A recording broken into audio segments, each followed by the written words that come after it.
Assalamualaikum warahmatullahi wabarakatuh.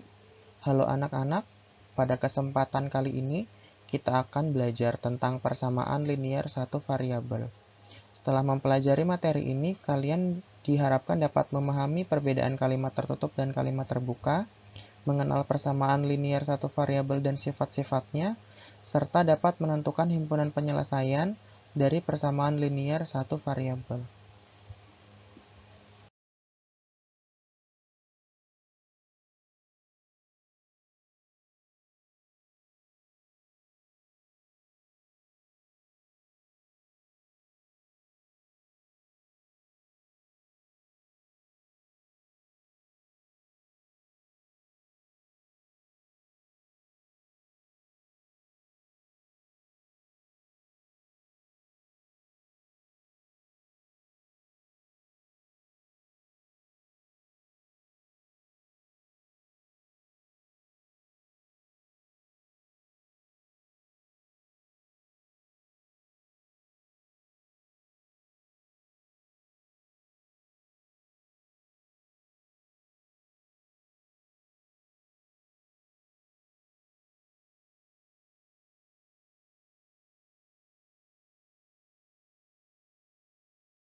Kemudian kita review tentang operasi penjumlahan atau pengurangan bentuk aljabar. Nah, di operasi penjumlahan atau pengurangan bentuk aljabar ada syaratnya.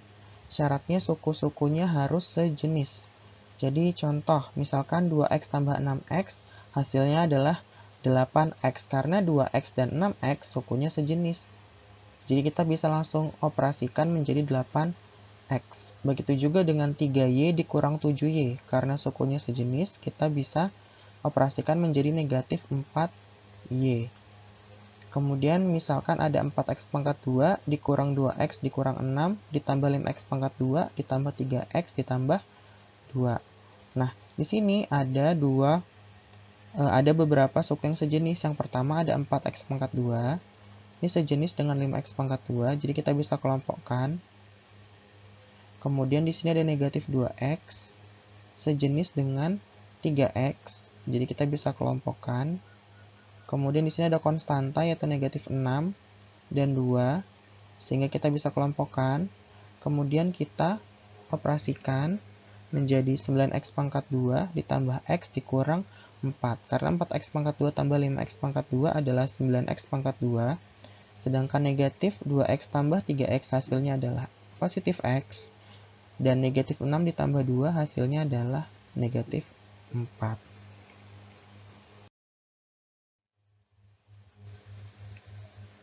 Kita masuk ke kalimat tertutup dan kalimat terbuka. Oke, apa itu kalimat tertutup? Kalimat tertutup adalah kalimat yang dapat ditentukan nilai kebenarannya. Jadi bisa ditentukan kalimatnya ini benar atau salah. Kalimat tertutup juga disebut sebagai pernyataan. Sebagai contoh, misalkan Jakarta adalah ibu kota negara kesatuan Republik Indonesia. Nah, dari contoh yang A, kita tahu bahwa Jakarta memang adalah ibu kota negara kesatuan Republik Indonesia untuk saat ini. Jadi kalimat ini bernilai benar. Untuk yang contoh B, Gunung Merapi terletak di Jawa Tengah. Nah, kalimat ini juga bernilai benar karena sesuai fakta bahwa Gunung Merapi terletak di Jawa Tengah. Yang C, 8 lebih dari negatif 5, ini juga bernilai benar karena memang 8 nilainya lebih dari negatif 5. Yang D, ada 6 bulan dalam 1 tahun. Nah, untuk yang D kalimatnya bernilai salah karena dalam 1 tahun itu seharusnya ada 12 bulan, bukan 6 bulan. Jadi untuk kalimat yang A bernilai benar, Bapak simbolkan B. Yang B juga nilainya benar, Bapak simbolkan B. Yang C ini bernilai benar juga. Yang D bernilai salah. Nah, keempat kalimat ini disebut kalimat tertutup atau sebagai pernyataan. karena kita bisa menentukan dia bernilai benar atau salah. Seperti itu. Lanjut, kalimat terbuka. Kalimat terbuka adalah kalimat yang belum diketahui nilai kebenarannya karena memuat variabel. Contoh, kota X adalah ibu kota negara Kesatuan Republik Indonesia. Nah, dari contoh yang A kita belum tahu nih X ini apa.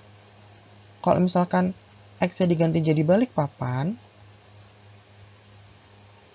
baru kita bisa tahu kalimat ini bernilai benar atau salah. Jadi untuk yang A kita belum tahu karena X-nya kita tidak tahu bernilai apa. Sehingga kalimat yang A bisa disebut sebagai kalimat terbuka. Lanjut, Provinsi S terletak di Pulau Sulawesi. Provinsi S itu provinsi apa? Memang di Sulawesi ada namanya Provinsi S kan? Tidak ada. Jadi, ini belum tahu provinsi yang dimaksud sehingga kalimat yang B juga disebut kalimat terbuka.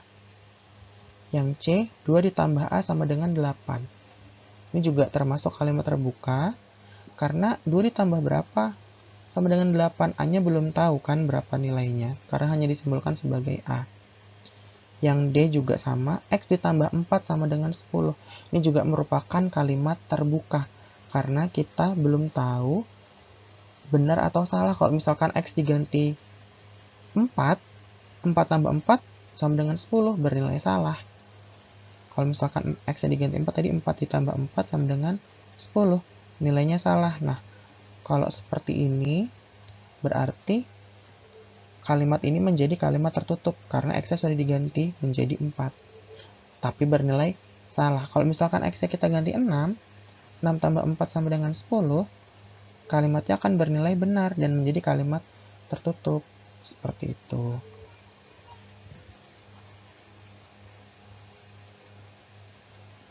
Nah, kalimat A, B, C, dan D belum diketahui nilai kebenarannya karena pada masing-masing kalimat terdapat variabel.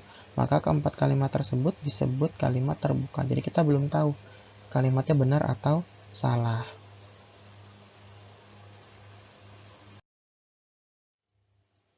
Baik, kita lanjutkan ke persamaan linier satu variabel. Pengertian persamaan linier satu variabel. Perhatikan kalimat terbuka berikut. X tambah 4 sama dengan 10. Dari kalimat terbuka tersebut, terlihat bahwa kalimat tersebut menggunakan tanda hubung sama dengan. Sehingga kalimat terbuka ini disebut sebagai persamaan. Kemudian, kalimat terbuka tersebut memiliki satu variabel yaitu X, di mana pangkat variabelnya adalah 1. Dari dua ciri-ciri di atas, maka persamaan yang demikian disebut persamaan linier satu variabel atau disingkat sebagai PLSV. Bentuk umum persamaan linier satu variabel adalah AX tambah B sama dengan 0, di mana A adalah koefisien dari X, B adalah konstanta, dan nilai A-nya tidak sama dengan 0. Kenapa? Karena jika A-nya 0, berarti 0 dikali X hasilnya 0, sehingga variabelnya menjadi 0, sehingga tidak boleh, maka A tidak boleh 0. Baik, sekarang coba kalian perhatikan keempat kalimat berikut. Dari keempat kalimat berikut, yang manakah yang merupakan persamaan linier satu variabel? Untuk menjawab itu, mari kita telaah kalimatnya satu persatu. Kalimat yang A yang pertama menggunakan tanda hubung sama dengan, maka kalimat ini adalah persamaan. Namun, kita lihat kalimat ini memiliki dua variabel yaitu X dan Y. Maka kalimat yang pertama bukan merupakan persamaan linier satu variabel. Lanjut kalimat yang kedua. Di kalimat yang kedua menggunakan tanda hubung sama dengan. Berarti kalimat yang kedua atau kalimat yang B ini adalah suatu persamaan. Dan kalimat ini memiliki satu variabel yaitu Y, di mana variabelnya berpangkat 1. Maka kalimat yang B adalah benar persamaan linier satu variabel.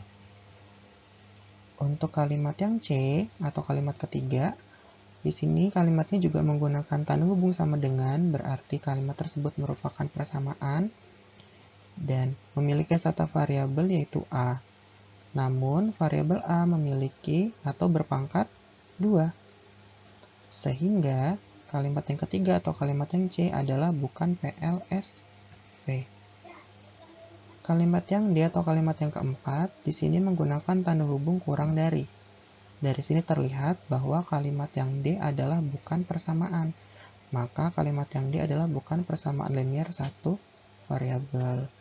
Jadi, dari keempat kalimat tadi, yang merupakan persamaan linear satu variabel adalah persamaan yang B atau kalimat yang B saja. Oke, sekarang kita lanjut ke sifat-sifat persamaan linear satu variabel.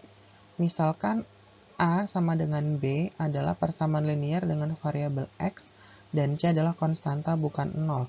Persamaan A sama dengan B ekuivalen dengan persamaan-persamaan berikut. Nah, sebelumnya Bapak ingin menjelaskan ekuivalen itu artinya senilai. Berarti nilainya sama. Kemudian di sini ada persamaan A sama dengan B.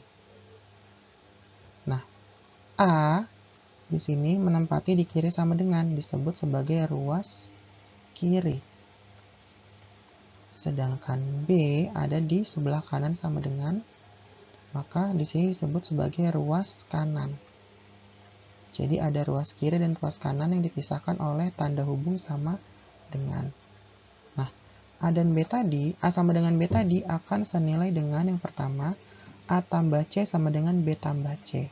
Jadi, jika di ruas kiri ditambahkan dengan C, maka di ruas kanan juga harus ditambahkan dengan C agar persamaannya tetap senilai, jadi seimbang. Kemudian, untuk yang kedua, A kurang C sama dengan B kurang C. Apabila ruas kiri dikurang dengan C, maka ruas kanan juga harus dikurang dengan C. Dengan tujuan agar persamaannya tetap ekuivalen dengan persamaan yang pertama, yaitu A sama dengan B. Yang ketiga, jika ruas kiri dikalikan dengan C, maka ruas kanan juga harus dikalikan dengan C. Yang terakhir, apabila ruas kiri dibagikan dengan C, maka ruas kanan juga harus dibagikan dengan C. Dengan syarat C-nya tidak sama dengan 0 atau C tidak boleh 0. Kenapa? Karena bilangan apapun jika dibagikan dengan 0 hasilnya menjadi tidak terdefinisi.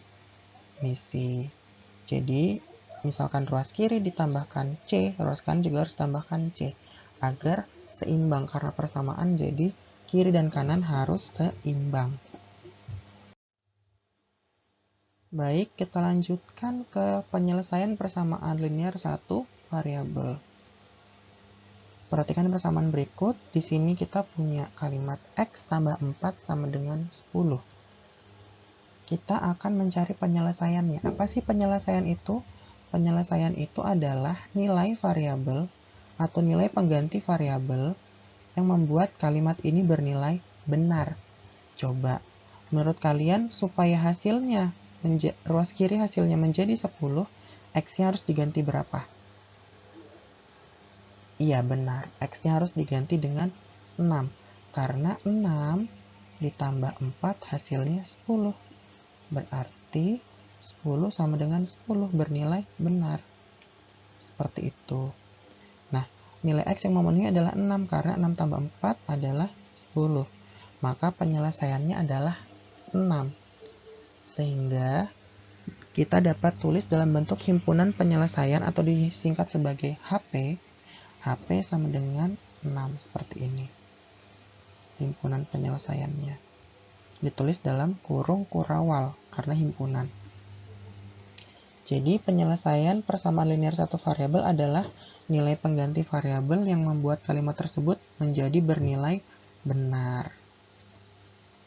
Nah, untuk menentukan penyelesaian persamaan linear satu variabel, kita bisa nyatakan persamaannya ke persamaannya ekuivalen dengan cara yang pertama, menambah atau mengurangi kedua ruas dengan bilangan yang sama, atau mengalihkan atau membagi kedua ruas dengan bilangan yang sama. Nanti akan dicontohkan.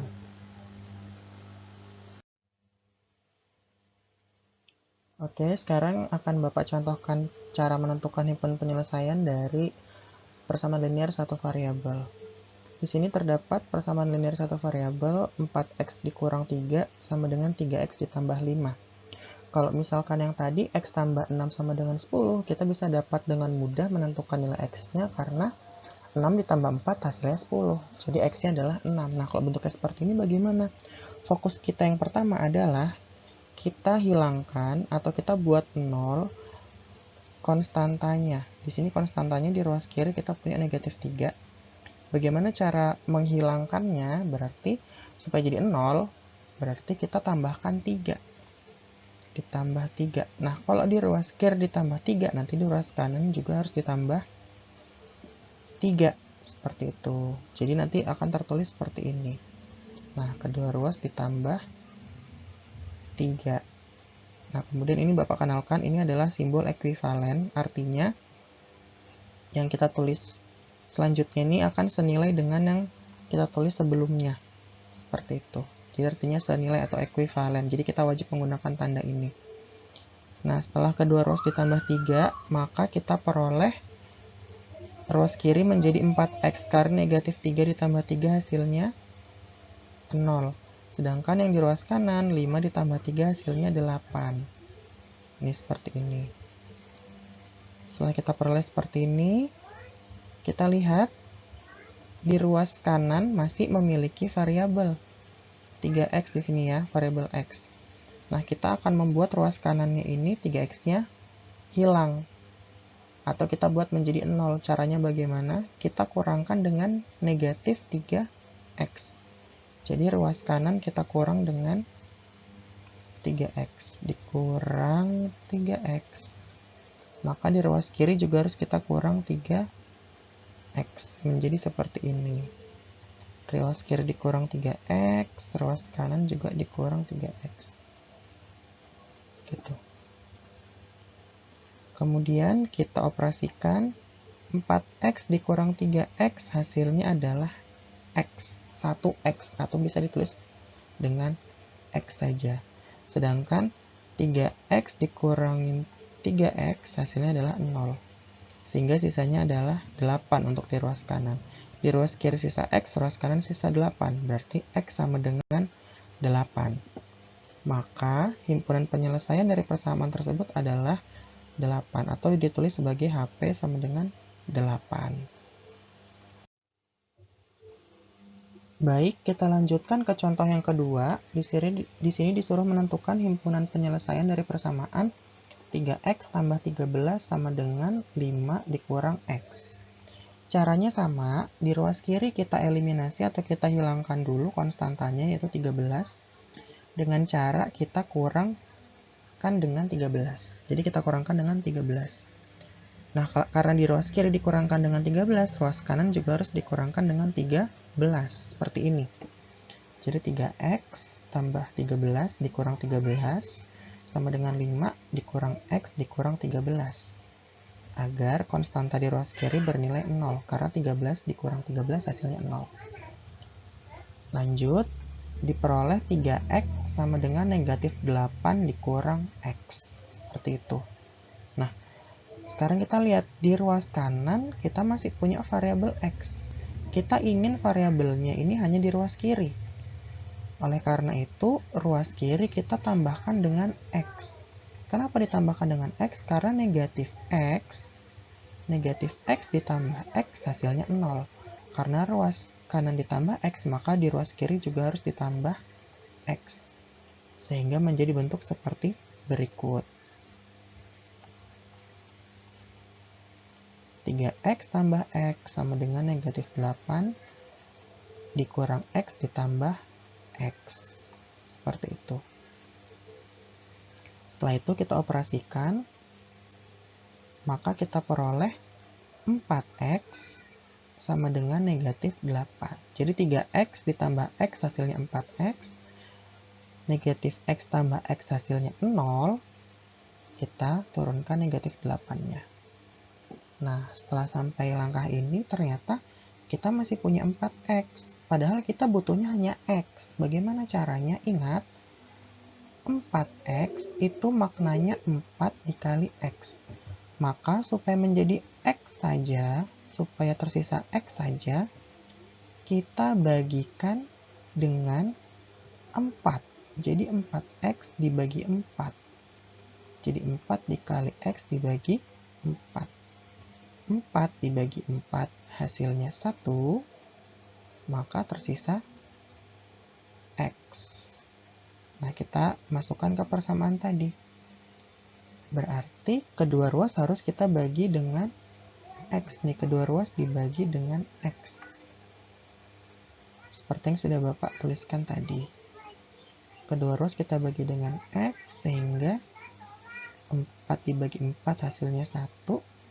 Negatif 8 dibagi 4 hasilnya negatif 2. Maka diperoleh X sama dengan negatif 2. Jadi himpunan penyelesaiannya adalah negatif 2. Baik, sekarang kita lanjutkan ke contoh ketiga. Di sini kita mempunyai persamaan linear satu variabel 1/5x dikurang 2 sama dengan x kurang 1 per 2. Nah, bagaimana cara menyelesaikan persamaan linear satu variabel apabila memiliki penyebut atau berbentuk pecahan seperti ini? Kita lihat, di sini kita memiliki penyebut 5 dan 2. Ya kan? Jadi untuk menyederhanakan bentuk persamaan linear satu variabelnya, kita kalikan dulu kedua ruas dengan KPK dari penyebutnya tadi, yaitu 5 dan 2. Maka kedua ruas kita kalikan dengan 10, yaitu KPK dari 5 dan 2. Nah, jadi kedua ruas kita kalikan 10, berarti 10 kita kalikan dengan 1/5x dan kita kalikan dengan negatif 2. Kemudian yang di ruas kanan 10 kita kalikan dengan X kurang 1 per 2. Kita kalikan sendiri-sendiri dulu ya. Yang di ruas kiri dulu. 10 kita kalikan 1/5x.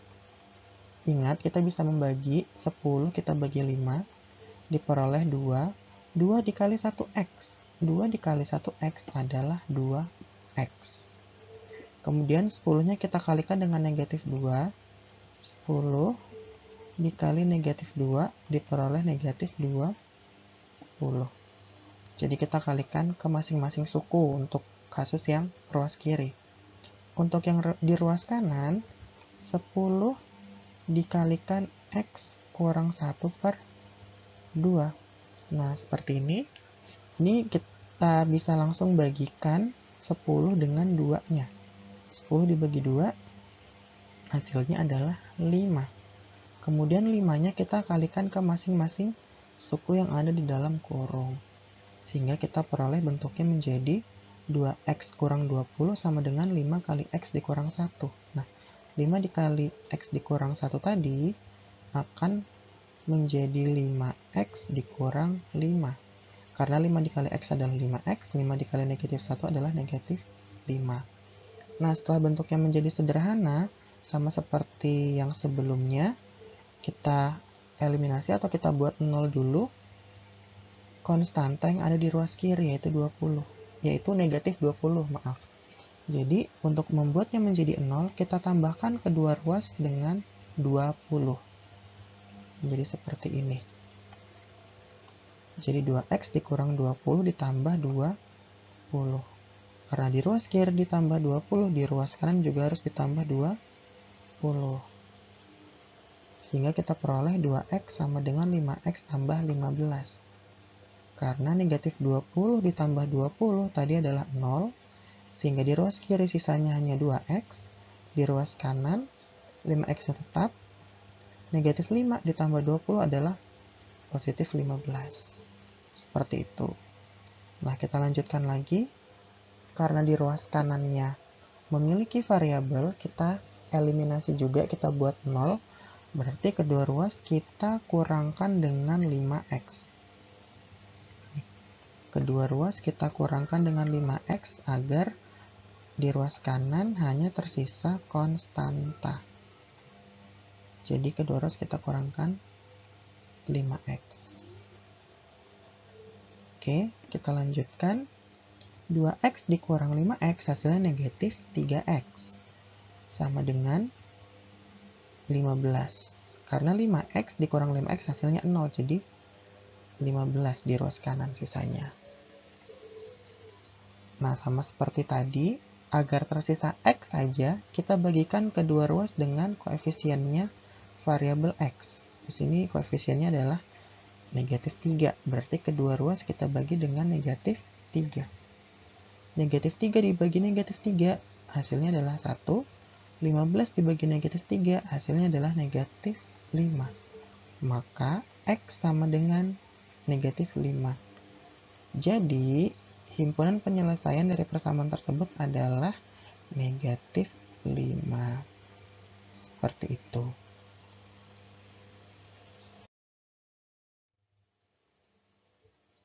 Kesimpulan yang bisa kita ambil dari pembelajaran kali ini adalah yang pertama, kalimat tertutup adalah kalimat yang dapat ditentukan nilai kebenarannya. Jadi kita bisa tahu kalimatnya itu benar atau salah.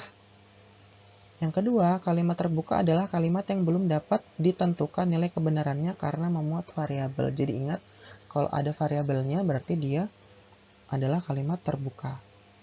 Yang ketiga, persamaan linear satu variabel atau PLSV adalah kalimat terbuka yang mengandung atau menggunakan tanda hubung sama dengan dan mengandung satu variabel di mana variabelnya berpangkat 1. Jadi, namanya persamaan itu pasti menggunakan tanda hubung sama dengan. Nah, karena linear satu variabel, linear itu artinya pangkatnya 1. Satu variabel berarti mengandung satu variabel. Jadi seperti itu. Yang keempat, penyelesaian persamaan linear satu variabel adalah nilai pengganti variabel yang memuat atau yang membuat persamaan bernilai benar. Jadi nilai variabelnya misalkan tadi nilai X, supaya kalimatnya benar X-nya berapa. Nah, nilainya itu adalah penyelesaian, disebut sebagai penyelesaian. Kemudian untuk menyelesaikan persamaan linear satu variabel, kita bisa menambah, mengurangi, mengalihkan atau membagi kedua ruas dengan bilangan yang sama, seperti ketiga contoh yang sudah tadi Bapak peragakan. Nah, bagian terakhir adalah latihan. Dengan latihan, kalian akan tahu apakah kalian sudah paham dengan materi yang tadi kita pelajari. Nah, latihan ini juga ada di modul yang Bapak share di Classroom. Tolong dikerjakan di buku matematika, ditulis. Jadi rapi dan tidak tercecer kemana-mana. Oke, latihan yang pertama, tentukan manakah kalimat berikut yang merupakan pernyataan dan manakah yang merupakan kalimat terbuka. Jika pernyataan, tentukan nilainya benar atau salah. Jadi untuk nomor 1, ada tiga kalimat. Kalian disuruh menentukan yang manakah yang merupakan pernyataan atau kalimat tertutup, yang manakah yang merupakan kalimat terbuka. Nah, kalau pernyataan, tentukan nilainya, pernyataannya benar atau salah. Untuk yang nomor 2, dari 3 kalimat berikut, kalian disuruh menentukan yang manakah yang merupakan persamaan linear satu variabel dan berikan alasannya, seperti yang sudah tadi Bapak contohkan. Kemudian soal yang ketiga, kalian disuruh menentukan himpunan penyelesaian dari 4 persamaan berikut. Silakan kalian kerjakan dan tolong dikumpulkan sebelum batas waktu yang sudah ditetapkan. Baik, itu saja materi kita kali ini. Tetap semangat belajarnya dan rajin berlatih. Dan jangan lupa jaga kesehatan. Oke? Terima kasih. Wassalamualaikum warahmatullahi wabarakatuh.